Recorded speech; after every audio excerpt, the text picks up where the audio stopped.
porque TikTok no les permite, pero si tú tienes algo en tu corazón, no hay aquí vergüenza, es muy loable, no te vayas con la duda, pregunta, ¿verdad? Si lo quieres hacer por el chat y bueno, los moderadores ahí me van a ayudar a recibir la pregunta y hacerla. La puedes hacer por las preguntas ahí abajo que quedan marcadas y las podemos ver, o puedes subir, ¿verdad? Te invitamos a que puedas subir y puedas estar en directo conmigo y con todos a la vez. ¿Ok? Hechos 6 del 1 al 7. ¿Preparados? Me podéis acompañar si queréis y empezamos. En aquellos días, como creciera el número de los discípulos, hubo murmuración de los griegos contra los hebreos de que las viudas de aquellos eran desatendidas en la distribución diaria. Entonces los 12 convocaron a la multitud de los discípulos y dijeron: no es justo que nosotros dejemos la palabra de Dios para servir a las mesas.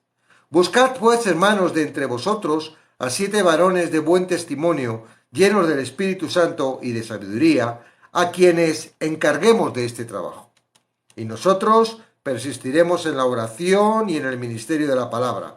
Agradó la propuesta a toda la multitud y eligieron a Esteban, varón lleno de fe y del Espíritu Santo, a Felipe, a Prócoro, a Nicanor, a Timón, a Parmenas y a Nicolás, prosélito de Antioquía, a los cuales presentaron ante los apóstoles, quienes orando les impusieron las manos.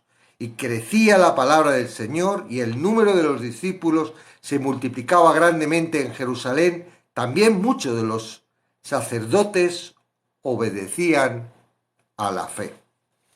Cortito, hoy la palabra. Amén. Dice: la Iglesia no es una corporación altamente artificial ni una comuna suelta, sino un organismo. Tiene tanto una unidad orgánica como un principio de vida operativa, ya que todos los miembros están relacionados con su cabeza viva, el Señor Jesucristo. Sin embargo, así como todos los organismos vivos, requiere estructura y organización para funcionar. La Iglesia también la necesita. La Iglesia primitiva estableció un ejemplo de organismo vivo e interdependiente. Su unidad y poder les otorgó un testimonio que inundó a Jerusalén. Multitudes habían llegado a la fe en Jesucristo. Ninguna persecución de parte de las autoridades judías pudieron detener la propagación del Evangelio. El amor de los unos a los otros entre creyentes, expresado en la repartición de bienes materiales, había logrado un profundo efecto en la comunidad. Como resultado, hasta incrédulos tenían a la Iglesia en alta estima.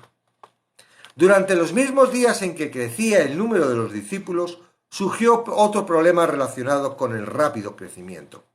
En una congregación de este tamaño era inevitable que se pasaran por alto las necesidades de algunos. No fue ninguna sorpresa saber que hubo murmuración de los griegos contra los hebreos de que las viudas de aquellos eran desatendidas en la distribución diaria. Como suele suceder, las cosas llegaron a un punto crítico sobre un asunto al parecer insignificante. Los griegos se quejaron contra los hebreos de que las viudas de aquellos eran desatendidas en la distribución diaria. El cuidado de las viudas era tradicional en la sociedad judía. Dada la natural dicotomía entre los griegos y los palestinos nativos, este problema fácilmente pudo haber dividido la Iglesia. Sin duda, el hecho de que los judíos griegos hablaran colectivamente de sus viudas indica que sintieron que el descuido fue deliberado. La murmuración de los griegos finalmente captó la atención de los 12. Reconociendo la legitimidad de la queja de los griegos, los apóstoles convocaron a la multitud a los discípulos a fin de buscar una solución. Ellos sabían que su prioridad era orar, predicar, enseñar y estudiar la palabra. Sin embargo, no dejarían que nada los presionara ni los distrajera de tales deberes. Así que dijeron: ustedes sirvan las mesas y nosotros serviremos la palabra. Aunque los apóstoles debían permanecer fieles a su a sus prioridades, persistía el problema de distribuir equitativamente el alimento y el dinero. Ese importante ministerio necesitaba supervisión y se debía hallar a otros que lo hicieran. Por tanto, ordenaron a los creyentes que buscaran de entre sus propias filas a 7 varones. Los requisitos de las 7 personas que buscaban para el trabajo de servir eran varones de entre los hermanos, creyentes, de buen testimonio, llenos del Espíritu Santo y con sabiduría. Existen importantes principios en este pasaje para la vida cotidiana de la Iglesia. Aquí vemos que la congregación debe nombrar a ciertos hombres calificados como maestros y líderes espirituales. No obstante, parece mejor ver la selección de estos 7 como la respuesta de la Iglesia en Jerusalén a una crisis temporal. Agradó la propuesta de los apóstoles a toda la multitud y 7 hombres fueron nombrados para el ministerio. Que los 7 tuvieran nombres griegos sugiere que ninguno era de Jerusalén. De ser así, esta fue una demostración de la amorosa unidad de la iglesia primitiva, ya que los griegos se sentían menospreciados. La iglesia decidió nombrar a 7 entre ellos para rectificar la situación. Los miembros de la congregación lo presentaron ante los apóstoles, quienes orando les impusieron las manos. Esta primera ocasión en el Nuevo Testamento de imponer manos significaba la identificación y afirmación de la Iglesia con estos hombres y el apoyo a su ministerio. Como ya se indicó, la organización de la Iglesia liberó a los apóstoles para dedicarse a la oración y a la palabra. También evitó una división en la Iglesia. Lucas cierra esta sección igual que ha hecho antes, observando el desarrollo de la Iglesia. Crecía la palabra del Señor como resultado directo de liberar a los apóstoles para cumplir su ministerio principal y también como resultado de la unidad de la Iglesia. A medida que la palabra seguía propagándose, el número de los discípulos se multiplicaba grandemente en Jerusalén. Enrique, alguien dijo una vez que los cristianos dejan de actuar como cristianos cuando se organizan. Ese comentario cristaliza un lado del antiguo debate sobre política en la Iglesia. Un extremo que declara el poder de Cristo en la Iglesia estaría de acuerdo con esta opinión. Sus proponentes consisten que la Iglesia debiera rechazar la organización y las estructuras formales, simplemente fluir en el Espíritu. Ellos insisten que cualquier cosa organizada no puede ser de Dios. Algunos incluso rechazarían el concepto de membresía en la iglesia local. Sin embargo, tal modelo suelto y desorganizado de la iglesia subestima la fortaleza de la carne y es incongruente con el carácter de Dios. Toda la creación refleja la naturaleza sumamente organizada de su Creador. Tampoco es consecuente con la reflexiva enseñanza del Nuevo Testamento sobre cómo debe funcionar la iglesia. Otros la estructurarían como una corporación completa con cuadros organizativos detallados, descripciones de empleo, juntas, comités y subcomités. Esperan que el Espíritu Santo opere dentro del rígido marco que han construido.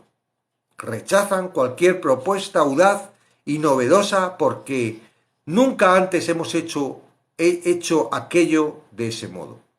Estas personas tienden a subestimar la fortaleza de la nueva naturaleza y el poder del Espíritu. Bueno, vemos que hay un conflicto. En este caso, el conflicto es dentro de la iglesia, ¿no? Y en un carácter de ayuda, de cuidado, ¿verdad? Los griegos se quejan de que sus viudas, que no son como ahora que tienen una pensión, ¿verdad?, que dependían de la misericordia de la gente, porque la viuda que se queda sin hombre no tenía ninguna ayuda y ya no tenía ni posibilidad, porque la mayoría son mayores. Y encima la mujer en aquella época pues no tenía la consideración que tiene hoy en día. Entonces había que cuidarlas. Prueba tienes que la palabra de Dios dice, esta es la verdadera religión, atender a los huérfanos y a las viudas. Es decir, hay un sector de la población que requiere de la atención de todos, no de los suyos, no de los hijos, porque habría viudas que no tendrían hijos, ¿verdad? Entonces la Iglesia tuvo que asumir ese papel de cuidado de los más necesitados. ¿Y cuáles eran los más necesitados? Pues las viudas, ¿verdad? Los huérfanos, los pobres, los lisiados, las personas que no podían valerse por sí mismos, ¿no? Entonces, había un conflicto. Claramente, bueno, los griegos pensarían, nos tienen aquí apartados, porque fue algo unánime, ¿verdad? No fue que unos griegos, sino que la parte de griega, entonces diciendo, ellos sí se cuidan a la viuda, pero a la nuestra no. Y había ahí un perfil que podía traer, como dice el estudio que hemos leído, bueno, el trabajo que podría traer una división. Entonces, claramente, dijeron, efectivamente, no, hay un sector de personas que están sin atender, quizás necesitemos algo de organización, ¿no? Porque es inevitable la organización. La organización está en todos los lados, ¿verdad? Estamos organizados en casa, cada uno tiene que hacer sus funciones, ¿no? Y cuando no hay una organización viene el desastre, ¿verdad? Si los hijos no saben ordenar sus cuartos, al final es un caos y tenemos que enseñarles a que ordenen su cuarto, porque al principio sí, cuando son pequeñines y no saben, pero luego tienen que ir aprendiendo para ser independientes. En la iglesia también requiere una organización. No se trata de llegar a la iglesia y que me sirvan, ¿no? ¡Hala! Aquí vengo a que me sirvan. No, la iglesia está para un trabajo conjunto y es más para servir que para que te sirvan, ¿no? Entonces, bueno, con el crecimiento de la iglesia, que fue exponencial, bueno, yo no sé, explosivo, ¿verdad? De repente, 5.000 personas. Yo no sé cuántas personas son tu iglesia, pero imagínate que de repente llegan 5.000 personas. Pues, quieras que no, para los apóstoles, para las 100 y pico personas que había en aquel día en Pentecostés, era un trabajo bastante arduo y me imagino que todos contentos de que ese crecimiento de personas que creen en Jesús, que se forman una comunidad, ¿verdad? En donde hay amor, en donde hay... Pues ellos se ponen a trabajar, pero llega un momento que no pueden dar abasto, ¿verdad? Hay que organizarse. Y aquí, bueno, pues vieron que había una necesidad, salta la chispa y automáticamente se corrige la necesidad. ¿Cómo podemos hacer? Pues mira, ya no podemos más dar abasto nosotros y además nuestra función, los apóstoles, vamos a dedicarnos a la oración, vamos a dedicarnos a la palabra, vamos a dedicarnos a la enseñanza, que otros sean los que hagan este trabajo. Y es cierto que yo veo en muchas iglesias que el pastor y los líderes y personas que en un momento dado están dados a la oración, a la palabra, a la enseñanza, también tienen que estar haciendo otro tipo de cosas, siendo un montón de personas en la iglesia. Entonces aquí nos muestra el carácter que en un momento dado tiene que hacer la iglesia, decir, oye, vamos, hay que repartir el trabajo, vamos a nombrar a 7 personas. Ahora, no es decir, 7 voluntarios, ¿verdad? Como normalmente hacemos. Y aparecen 7 voluntarios, que en realidad son 7 voluntarios con mucha voluntad. Pero quizás esos 7 no tengan los requisitos que tienen que tener las personas. Y aquí marca la palabra algo importante, porque ellos dicen, pues vamos a buscar a 7 personas. No, ellos dicen claramente, tienen que ser personas llenas del Espíritu Santo. Y aquí se produce el primer conflicto en la iglesia, ¿verdad? Porque yo lo he visto, lo he vivido y lo vivo, porque yo también tengo una iglesia, ¿no? Bueno, no yo, pertenezco a una iglesia. Yo no tengo ninguna iglesia, yo pertenezco a una iglesia, ¿vale? Para que no haya confusiones por ahí que dice que tengo la iglesia de Somos la Luz. No es una iglesia, simplemente un ministerio, algo que hemos creado para motivar a la Gran Comisión, ¿no? Y a la ayuda de la palabra. Entonces, digo, yo pertenezco a una iglesia y efectivamente sucede, ¿no? Que a veces uno se encuentra pues cargado de cosas que hacer y entonces pues tira del voluntariado. Pero aquí habla claramente, ¿no? Hemos visto en la palabra cuando dice, busquemos pues, hermanos, de entre vosotros a 7 varones. El hecho de que fueran varones en aquella época, ahora esto no lo tenemos que interpretar, ¿verdad? Si estuvisteis el viernes, vemos que hay un contexto histórico, y en el contexto histórico, en aquella época, digamos, el hombre tenía la responsabilidad, la mujer estaba más... Ahora no, ahora cualquiera... Pero hemos entendido, ¿no?, que la mujer tiene tantos derechos como el hombre, y que es tan hábil o sea, y tan llena del espíritu y tan como el hombre. Entonces ya no hay esa distinción, ¿no? Ahora es más, la mujer es casi como que se ha prestado mucho más a ser voluntariosa, ¿verdad? Las iglesias están llenas de mujeres más que de hombres, ¿no? A lo mejor es por la de la circuncisión, porque piensan que les van a circuncidar y no quieren, ¿no? Pero ya no se circuncidan, señores. Vayan a la iglesia tranquilos. Ok. Entonces, buscar, hermanos, de entre vosotros 7 varones de buen testimonio, llenos del Espíritu Santo. El orden es este. Tienen que estar llenos del Espíritu Santo. No es que busquemos a 7 personas y vamos a orar por ellos para que el Espíritu Santo los llene y entonces ya, porque el Espíritu Santo no está a nuestro antojo. Eso es un error que yo he visto muchas veces en las iglesias, ¿no? Que se busca a las personas y luego se les comisiona y tratan esto de imposición de manos como algo para, en el nombre de Jesús está lleno del poder del Espíritu Santo, como si nosotros fuésemos el grifo que manda al Espíritu Santo a hacer las cosas, cuando esto no es así. Esto lo vemos claramente, que aquí por lo menos no se trata de esto. Las personas tienen que ser buen testimonios y ser llenos del Espíritu Santo. ¿Y cómo podemos saber que están llenos del Espíritu Santo? Riego. Sí. No, está preguntando mi mujer que si riega. Digo, mi cabeza no, los tiestos. Ok. Entonces, sí, el estar llenos del Espíritu Santo. ¿Cómo podemos saber que están llenos del Espíritu Santo? Porque esa es otra de las dudas, ¿verdad? Y en la clase de los carismáticos también lo estamos haciendo, que a veces uno dice que hay que clamar la llenura del Espíritu Santo, y hasta que uno no ora en lengua... Espera un segundito. Hay mucho ruido, Emilia, todo se oye, es imposible, ¿vale? Si me esperas un poquito, lo podemos continuar. Porque... Okay. Vale, tenemos una persiana de cáñamo y hace un ruido grandísimo. Bueno, entonces digo, la llenura del Espíritu Santo, ¿no? Hay una dirección de la iglesia mal tomada que tendremos que trabajar más profundamente para que poder rebatir que eso no es así, ¿no? Que el Espíritu Santo viene, se apodera y somos capaces de hacer cosas que no somos de otra forma. Es decir, hay distintos niveles. Puede estar el cristiano sin ser lleno del Espíritu Santo, tiene el Espíritu Santo, pero no está lleno del Espíritu Santo. Y está el creyente lleno del Espíritu Santo, que tiene capacidad, y eso es lo que todos estamos clamando. Espíritu Santo, llénanos, ¿no? Y aquí hay un error. El lleno del Espíritu Santo es aquel... ponte a mirar, en vez de lleno, cámbialo por inundado o metido dentro del Espíritu Santo. Es decir, no es que el Espíritu Santo venga y te llene, sino que tú estás completamente sumergido en el Espíritu Santo, y eso se produce cuando tú naces de nuevo.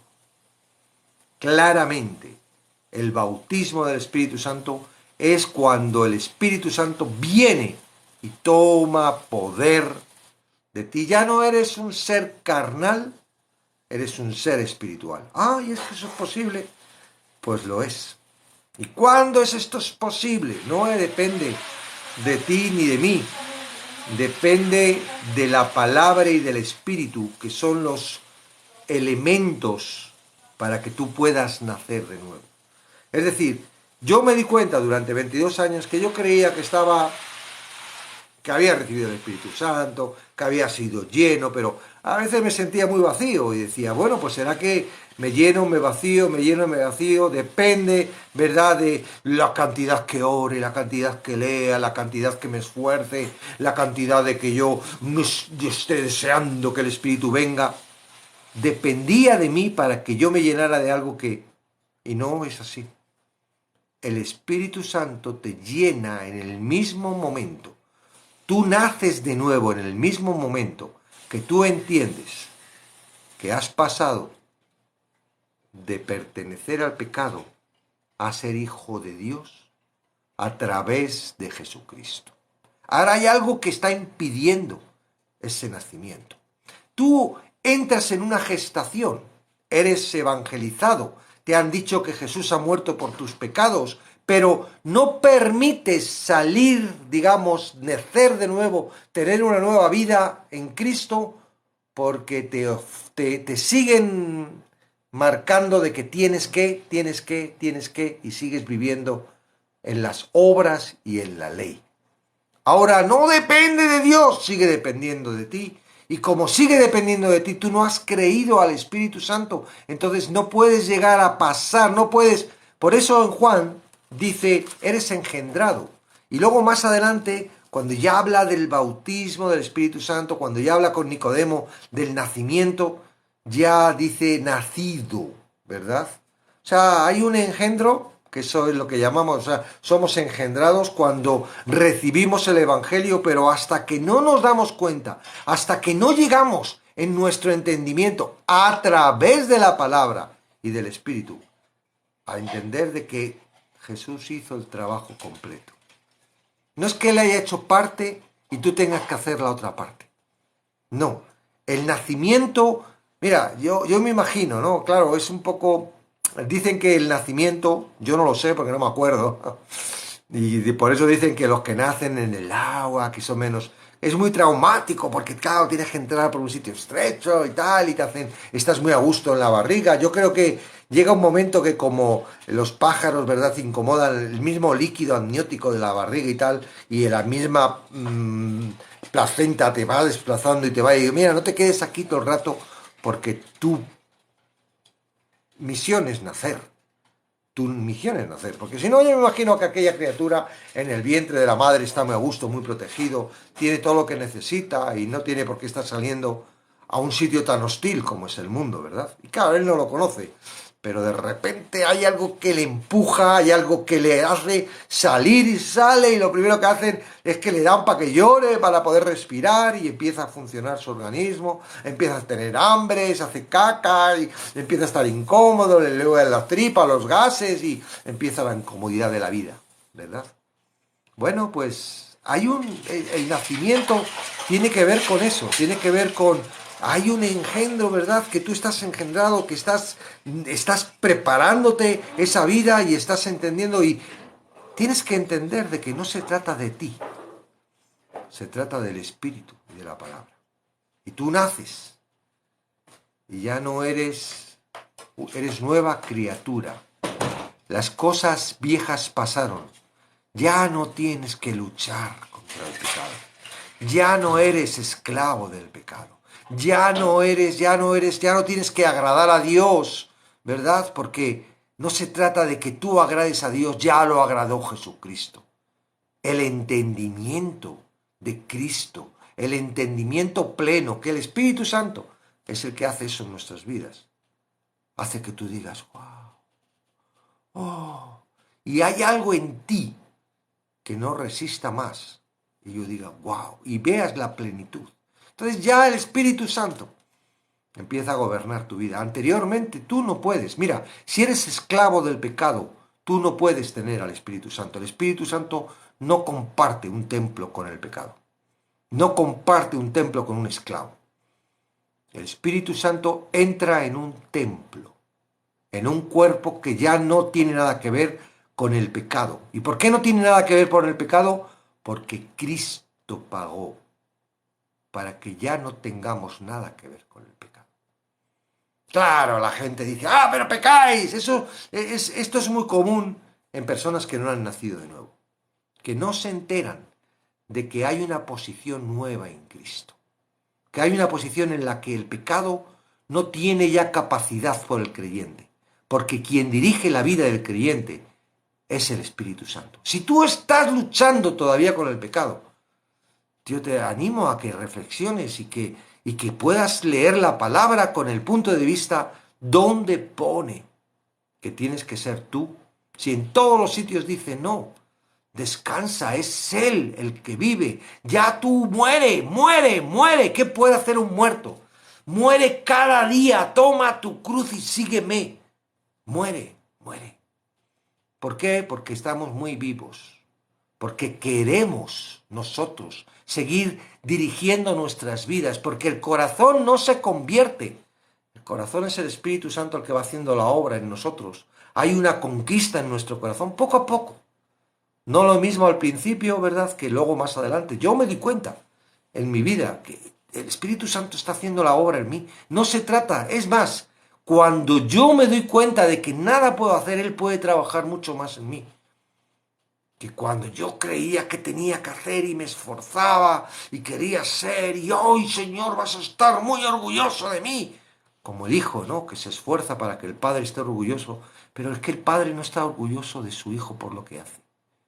El padre está orgulloso de su hijo, aunque sea un calamidad, porque es su hijo. Entonces, tenemos que entender que en la nueva naturaleza somos llenos del Espíritu. Ahora, es cierto que dentro de esa llenura hay momentos en los que el Espíritu toma más capacidad. Es decir, es como si en un momento dado diga, yo te dirijo, ¡guau! Y de repente hay algo que sucede que el Espíritu nos dirige. En otras ocasiones no, y yo digo, en esas ocasiones, ¿qué hago? Yo le pregunto, ¿no? ¿Qué hago si no eres tú que...? Y la mayoría de las veces, y en la palabra lo que escucho es, déjate llevar. No te se ocurra hacer lo que tu corazón está pensando, porque tu corazón sabe perfectamente lo que yo quiero y va a hacer lo contrario. Es como un enemigo. Nuestro corazón es como un enemigo. Es como tener enemigo en casa.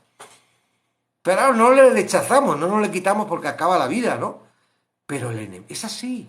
Ya a mí me están ahora diciendo que tengo que organizar una cosa que no tengo ni idea, que es muy tarde, que yo digo, si no es un milagro. Y claro, yo ducho con el deseo de que haga el milagro con la capacidad de decir, esto es imposible y no va a hacer el milagro. Las dos cosas están dentro de mí. Está dentro de mí el deseo de que ve el milagro y decir, ¡hala! Lo ha hecho. Pero tal otro, ¿no? Decir, no, eso es lo que tú te crees, pero la realidad es que no va a haber tal milagro y estás trabajando para nada. No, es que está muy tarde y viene la crítica y hay una lucha en mí. Y yo tengo que decidir qué tengo que hacer. ¿Le hago caso a mi lógica o le hago caso a la palabra? Y digo, yo muero, yo me da lo mismo lo que suceda. Si muero, que muera. Pero por lo menos muero dirigiéndome por la palabra. Llenos del Espíritu. Es cierto que en la palabra vemos que en un momento dado, y fueron llenos del Espíritu y eran creyentes, que ya eran renacidos. Ahora estos que eligieron, no se está tratando de que fueron llenos y los dirigió el Espíritu Santo en ese momento en una acción, sino que estaban llenos. ¿Por qué? Porque el testimonio así lo mostraba. Llenos del Espíritu es las personas que entienden que no son su capacidad, es la capacidad de Dios. Por eso vamos a ver, ¿no?, en esta semana a Esteban, lleno del Espíritu, hace algo que le lleva a su propia ejecución. Lleno del Espíritu. Y si nosotros fuéramos por nuestra lógica, nos callamos y bueno, pasamos de largo, evitamos saber qué puede pasar y continúa el ministerio para serle útil al Señor, porque eso era lo que, ay no, ¿cómo voy a ponerme a decir esto para que me apedren aquí y me maten y termine mi vida? No, yo quiero seguir viviendo, que tengo mucho que disfrutar y, ¿veis? Lleno del Espíritu entiendo que mi vida me dirige Él y que a veces pueden pasar cosas que no entiendo. Puede pasar cosas que no me agradan. Puede pasar cosas que me hace pasar mal, pero llenos del Espíritu son personas que entienden que es Cristo, que es el Espíritu Santo quien gobierna tu vida y te dirige. Ahora, hay un problema muy gordo hoy en día en los cristianos, porque han sido mal educados en cuanto a, mal enseñados, ¿vale? En cuanto a lo que es la dirección del Espíritu Santo. Parece como que el Espíritu Santo, y esto lo estamos hablando, ¿verdad?, en los viernes con los carismáticos, parece como que el Espíritu Santo es capaz de hablarnos aquí y decirnos cosas para que nosotros hagamos. Es capaz que el Espíritu Santo de decirme, dile a tu hermano que está en pecado.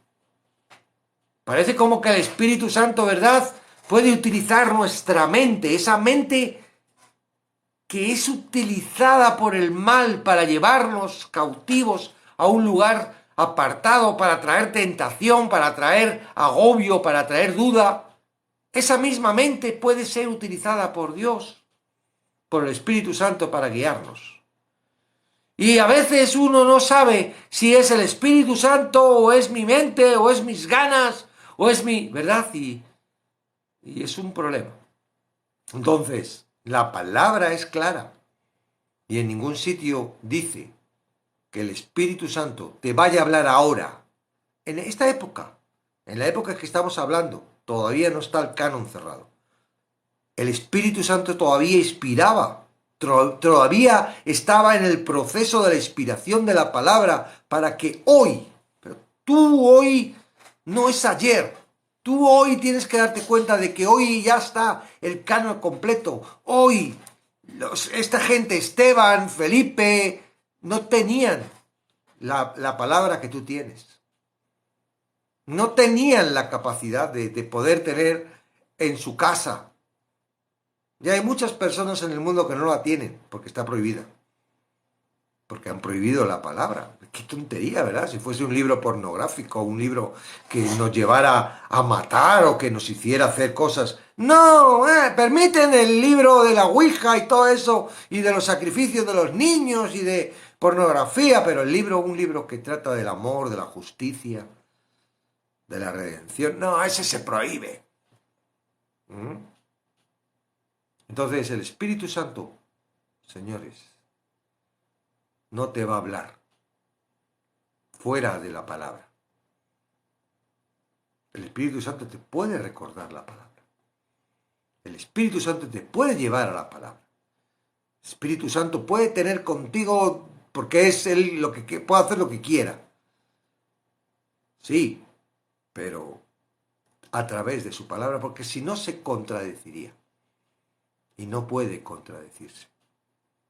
Él ha preparado un sistema para que el enemigo no pueda. El enemigo no puede. Y lo ha querido hacer. Y lo hace con la interpretación de su palabra. Pero es el Espíritu Santo. Entonces, ¿quién está lleno del Espíritu Santo? ¿Quién ha sido bautizado por el Espíritu Santo? Todos aquellos que creen que la muerte de Jesucristo es plena y completa y que no depende de ellos ya más. La salvación. Han pasado a la posición de la gracia, de hijos. Son nueva criatura. Ya está. Ya está. ¡Ay, yo tengo dudas todavía! Sí, pues estás ahí, en el útero. Cuando ya decidas, cuando ya creas, vas a sentir tanto gozo, tanto alivio, pues yo creo tanto como el niño cuando está saliendo por ese sitio estrecho, ¿verdad? Y al final sale, tanto como la madre cuando lo pare.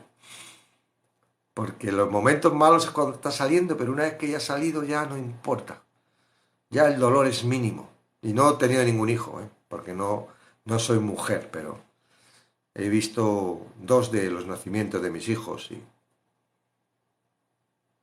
Entonces, animo a que las personas, en un momento dado, claro, yo sé que es muy crítico. A mí me lo hacían y me sentía mal. Y yo a veces lo hacemos, ¿verdad? Y lo decimos aquí. ¿Tú por qué has nacido de nuevo? ¿Por qué has nacido de nuevo?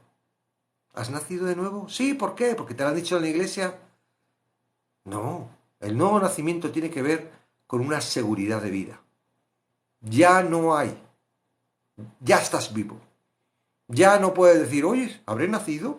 Uy, estoy... No, no. Vida eterna. A partir del nuevo nacimiento, no hay muerte para ti. Ya no hay muerte. El pecado no puede, no gobierna en tu vida. El pecado ha quedado atrás porque Cristo lo venció. Venció al pecado y venció a la muerte juntamente. Y si tú crees eso, tú eres totalmente libre. ¿Dónde lo confirma? Su palabra. Y hay que buscar a ver dónde pone, porque me han dicho que se puede perder la salvación. Dime dónde. No vale con que te lo hayan dicho. Dime dónde. Búscalo. Ay, es que los apóstatas... ¿Cómo? No. Ahora, si tú no estás seguro, si todavía estás pensando de que depende de ti la salvación, que tienes que esforzarte, que tienes que orar, que tienes que dejar de hacer lo malo, que tienes que... Vas a seguir luchando contra el pecado y vas a seguir ahí, en esa posición, y vas a estar todavía de parto. Por eso dice a Pablo, dice estoy de parto. Todavía no habéis parido, todavía no habéis salido, todavía no os habéis dado cuenta de que la ley, las obras, todo eso es un proceso que luego viene. Ya no eres tú, ya lo que haces es caminas por las obras que Él ha hecho. No tienes que hacerlo tú, ya lo ha hecho Él. Él no quiere, porque Él sabe cuál es nuestra naturaleza y no quiere que nosotros hagamos nada. Él nos crea para tener una relación. Él nos crea para tener una relación. Él nos crea para hacernos partícipes de su creación, para hacernos partícipes de su reino, para hacernos partícipes de su amor, para hacernos partícipes de lo que... Ahora es un... Mira, para mí es algo, y creo que para todos los que están aquí, que han entendido un poco, el hecho de que Dios nos use para dar vida a otra persona. No te has dado cuenta cuando alguien ha creído y Dios te ha utilizado para dar vida y para nacer y un nuevo miembro, ¿verdad? Es como el matrimonio que nace y tiene un hijo. Y a uno más a la familia. ¡Ay! Y parece como que es tu hijo, ¿verdad? ¡Ay, mi hijo espiritual! Y eres capaz de todo por él y no lo has parido. Pero es como si lo hubieras parido. ¿Por qué? Porque Dios te hace partícipe de ese milagro, de estar esclavo al pecado, a salir a vida eterna, a salvación, a través de lo que hizo Cristo, no a través de lo que hacemos nosotros. Somos muy vanos. Señores, cuidadito, porque el enemigo está siempre enfocado en que nos guste mucho las cosas que hacemos, lo que somos, nos enfoquemos en nosotros. Cuidadito con las canciones. Porque hay muchas canciones que van enfocadas a que Dios viene a mí. Sí, Dios viene a mí. Pero eso no es una adoración, eso es una realidad. Entonces, no venga, porque ahí lo que estás ahí es adorándote, que bien, que viene a mí, que viene a mí, que viene a mí. Eres una oveja, a mí. No, oh, wow, que viene, que Él viene a mí. Él es el importante. Yo no soy importante. Él me hace importante, pero yo no soy importante. Por eso la palabra Dios dice en Hebreos 10:14, perfectos. Todos los hizo perfectos, a todos los santos los hizo perfectos. Y se está hablando de los que santificó. A través del sacrificio te santifica, te aparta, ¿verdad? Ya no eres de este mundo, ya no perteneces a Satanás, ya no perteneces al pecado, ya no estás separado de Dios, ahora estás apartado para mí. Te pongo apartadito en mi redil. Ahí, en mi redil, donde están mis ovejitas. Hay alguna cabra que otra, ¿verdad? Que sale de vez en cuando del redil. A esas hay que sacrificarlas para que se conviertan en ovejas. Y estás ahí apartado ya. Nadie puede arrebatarlas de mi mano. Porque yo las he salvado. No las ha salvado otro. Es un milagro. A través de Cristo. Y que no todos lo entienden. Y que no todos lo aceptan, ¿verdad? Oye, qué guay. Yo aprendí algo. Yo trabajando de ventas. Creo que ya le he contado una vez. Estaba vendiendo un producto. Había dos productos. Uno muy baratito y otro un poco más caro. Bueno, 10 veces más caro. Uno valía en dólares, para que nos entendamos, $10 y el otro $150. Y era una diferencia grande. En comparación, el de $10 era mucho mejor que el de 150.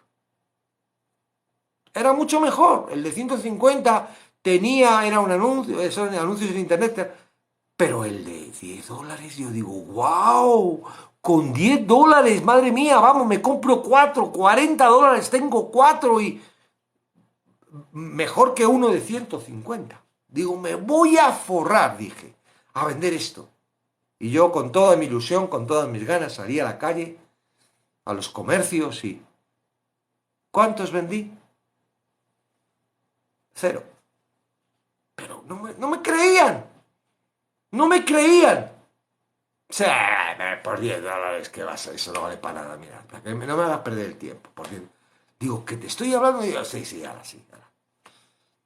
Y en un curso una persona me dijo, mira, vende 4 de 150. Un paquete de 4 de 150. No des otra oportunidad. Solo di, mira, esto que te estoy hablando, que es lo mismo de $10, sino que más tiempo, ¿verdad? Y con meter algunas fotos y algo que era. Cuesta $600. ¿Ah? ¿Sí? Hazlo así, a saber. Y yo probé. Y el primer día que salgo, vendí uno. ¡Guau! ¿Cuántos tengo que vender yo de $10 para conseguir para conseguir $600? ¡Guau! Y aquí he vendido uno y he ganado. Dije, no me lo puedo creer. Y aprendí algo. Aprendí que la gente no valora lo que no le cuesta. Y esto sucede con la salvación. ¿Gratis? ¿Qué bolinga me estás diciendo? Sí, lo que quieres es que vaya ahí a la iglesia y dé el diezmo y ahí a servir y a aguantar ahí las palabritas ya. No, te estoy hablando. Mira, mi vida ha cambiado. Sí, ya, bueno, a ti te han comido el tarro. No, gratis. No se aprecia. No se aprecia. Por eso no lo tienes que dejar gratis. Cuesta mucho. Costó la muerte de Jesucristo. Fue duro y costó muchísimo. La salvación en la que tú y yo estamos costó muchísimo. Yo no creo que haya nada en el mundo que cueste algo más que eso.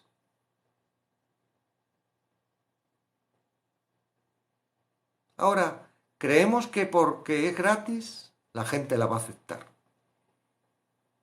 No. Por eso tienes que leerte las bienaventuranzas. Las bienaventuranzas es la posición de una persona dispuesta para aceptar a Cristo. Pobre en espíritu. No vayas a un altanero, no vayas a uno que, yo soy. Por eso es tan complicado evangelizar a los católicos, o a los mormones, o a los testigos de Jehová, o a los evangelistas. ¿Verdad? Los meto todos porque no quiero ofender a ninguno. Porque el religioso se cree que sabe más, que es espiritual. Pobre de espíritu. Y un pobre de espíritu es una persona que requiere la misericordia, que no puede vivir por su propia cuenta, que necesita de la misericordia de los demás. ¿Qué es lo distinto de un pobre de espíritu? Pues un altivo en espíritu, ¿verdad?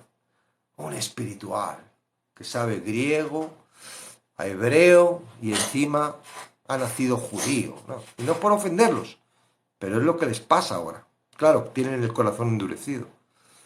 Llegará su tiempo en el que Dios los va a ablandecer y van a decir, wow, ¿qué hemos hecho? Y y entrarán y aceptarán a Cristo. Que lloran. Ah, yo no lloro. Yo soy muy fuerte porque tengo mucha inteligencia y tengo mucha capacidad y mucha fortaleza. No, llorar. ¿Quién llora? Aquel que no sabe qué hacer y que cree que al llorar, bueno, es el último recurso ya que te queda. Ya lo has intentado todo y ya lo único que te queda es llorar.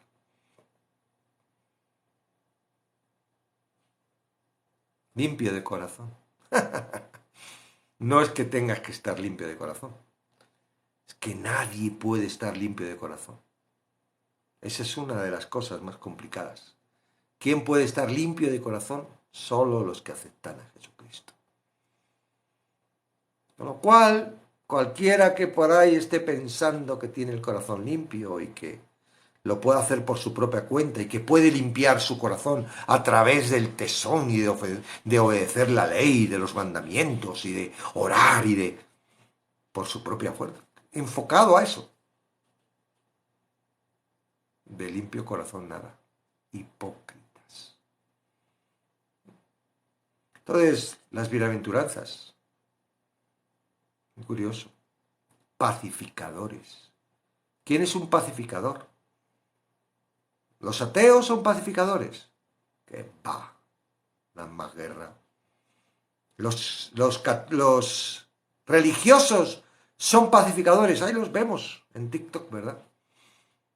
Cómo pacifican las bienaventuranzas. Entonces no es fácil, no es tan gratis. Es gratis, pero no es fácil.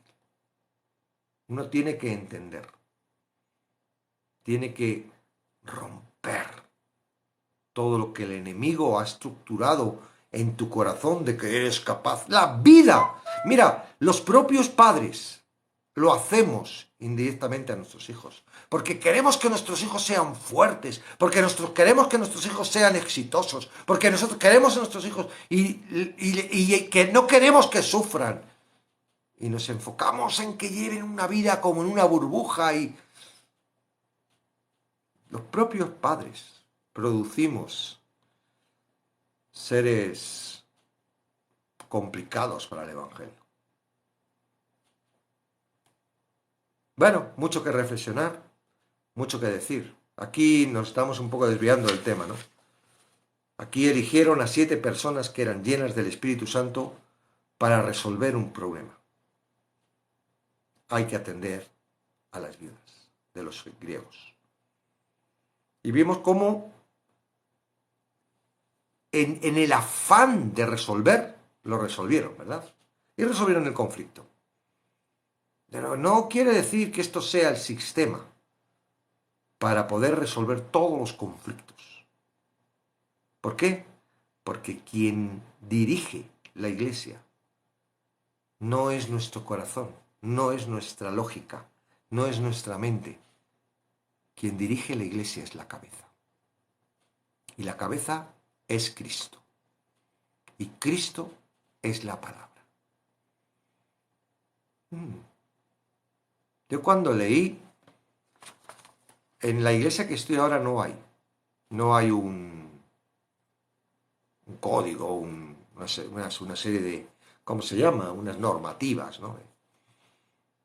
Y me hicieron firmar un papel en la antigua como que pertenecía a esa iglesia. Y por eso cuando todavía no me quieren soltar y he tenido algunos problemas, porque decían que yo pertenecía a esa iglesia. Y digo, bueno, ¿y cómo hay que hacer para dejar de pertenecer a esa iglesia?